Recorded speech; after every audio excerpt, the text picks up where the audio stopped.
Hello people, this is Sonic732 and welcome to another episode of Random Creepypasta Stories. Now today in Random Creepypasta Stories, we're going to be taking a look at another game creepypasta called Klonoa's Darker Side, because just finished Klonoa 2, really want to do some more Klonoa, waiting for Klonoa 3 to come out if they'll ever release it. Yeah, let's start the pasta then. Yeah. If you were to ask me, what is your favorite video game franchise, I would say Klonoa, but one time my favorite gaming icon turned into one of my worst nightmares. It was a bright spring afternoon when my friend Andrew had rented himself a PS2 for 1 week. To save him the trouble of finding games, I let him borrow some of mine. One of them was Klonoa 2. A week had passed by and it was time to get the games back. Andrew came out and gave back all the games, except Klonoa 2. When I noticed the problem, I quickly replied, "Hey, you're missing one of the games." He replied, "Trust me, you don't want it back." "Of course I do! It was probably the best game on there!"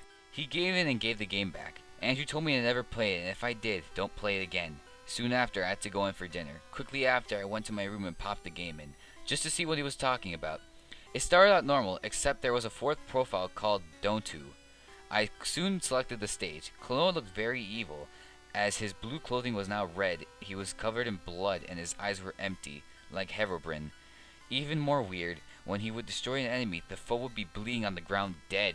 The next day, things got even more scary. On the bus ride to school, I noticed the evil Klonoa standing in the seat next to me. When I pointed out, no one seemed to notice him. I kept seeing him throughout the day, in classrooms, lockers, and even the lunch line. When I told this to Andrew, he had told me what was going on. He explained that one of the nights he kept the game, he accidentally cursed it. The spell was supposed to create an evil demon out of the nearest electronic. He was unaware the disc was next to him until he played the game. When I told him that I played the game yesterday, Andrew stated, "Never play the game again, nor let anyone else play it. You'll regret it."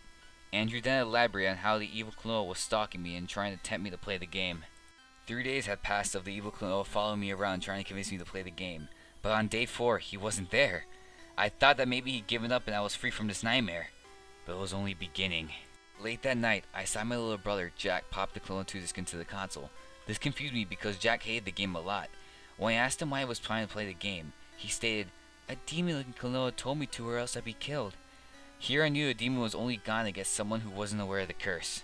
The game turned on, the evil Klonoa appeared on the screen. "Well, you bitch.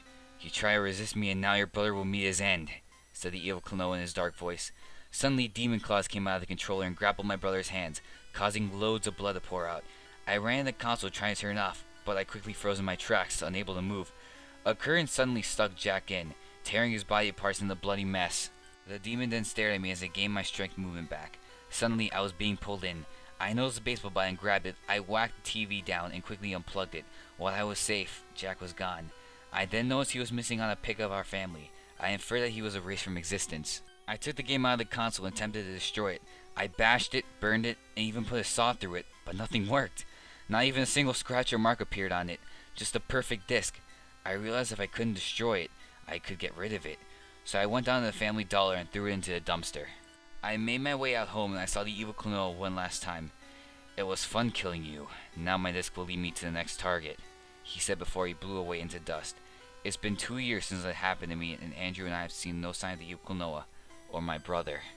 Oh my gosh, this has to be one of the most terrible creepypastas I have ever. Oh crap, my iPad fell. Sorry. But yeah, this has to be probably one of the most worst creepypastas I've ever read in my life. There is no sense in this creepypasta. But the one thing that really confuses me the most is what kind of friend is Andrew? How does he know how to curse a game, and what did he even do to it? Was he stuck on a level? Was he just feeling really curious that night to actually curse the thing? But how is that even possible? But oh my gosh! But yeah, this creepypasta also really has no build-up. I mean, Jack puts in the game disc. All of a sudden, demon pops out of nowhere, grabs him, erases him from existence. But really, and just the over-dramatic sense of blood. I mean, I know blood is supposed to evoke a sense of fear, and I know I said this a long time ago on my other creepypasta videos, but if you use an over-dramatic amount, it doesn't make the story scary. It just makes it plain out cheesy. And this is really one fault I have with this creepypasta. There's the blood, there's all of a sudden, what's-his-face's friend curses the game, And then you got the really to know that there's like no build up to the game. I mean, I love the Klonoa series, but this creepypasta is just poorly written. Whoever wrote this creepypasta out there, if you do plan to make a part 2, at least try to take some of these hints into consideration and try to at least fix whatever you did wrong with the first one. But overall, it was a pretty bad pasta. I'm not gonna lie, it just seemed really ridiculous at times, and at some points it was just so cheesy. But either way though, if you guys like what you see here, like, comment, subscribe if you want, and stay tuned for whatever video I do next, whether it's a creepypasta video, a vlog, FPL gameplays, and ULP, because I gotta get started on one of those. So peace out peoples, and bye-bye.